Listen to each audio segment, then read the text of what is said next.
family union member, full-time sheet metal worker supporting an American wife and a special needs child.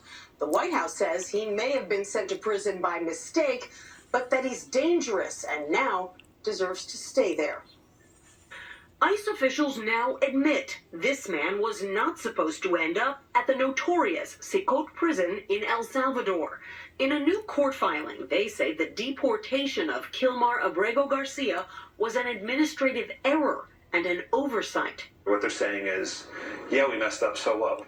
Simon Sandoval-Moschenberg is his lawyer. What we're asking right now is for the government to ask for him back. Right now, Trump officials are saying no. Vice President J.D. Vance called Abrego Garcia a convicted 13 gang member with no legal right to be here.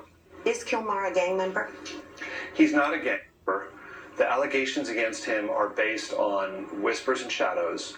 What is clear is that Abrego Garcia fled gang violence in El Salvador when he was 16. In 2019, an immigration judge issued a grant of protection, which prohibits him from being deported back to his home country for his safety. This individual was an MS-13 ringleader. White House Press Secretary Caroline Leavitt. The judge ordered that he should remain in this country. So are you saying that it is okay to ignore a judge's ruling if you don't like it? Who does that judge work for? He's an immigration judge. An immigration judge who works for the Department of Justice at the direction of the Attorney General of the United States, whose name is Pam Bondi, who had MS-13 from our nation's interior. Right now, the White House seems to be saying they don't want to ask for him back. No, unfortunately they don't. It's appalling to me. I've had wrongful deportation cases before, including in the last Trump administration.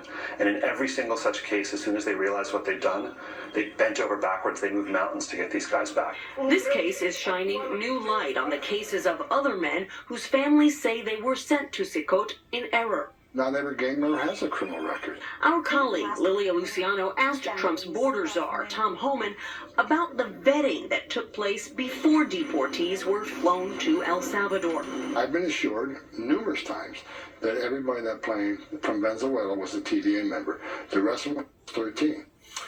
And then, as you showed us, the press secretary, that is, said this is all up to the Attorney General. Is that the way this works? Not exactly. Immigration judges do technically report up to the Attorney General, but that doesn't mean that she can simply ignore an immigration judge's ruling that someone needs to stay in this country. She can call for it to be reviewed, she can challenge it, but there is a process for that, and it was not followed in this case. And the man in this case, Nancy, was not convicted, despite what the vice president said, right? And if so, how did he get on the list? Well, he wasn't originally on the list. He was considered an alternate, but there was a manifest with a lot of names on it that started dropping off for various reasons, and so he kept moving up the list, and there was no notation there that he was not supposed to be sent out of the country, John. ICE officials are describing this as a, quote, good faith oversight. Just a few seconds here.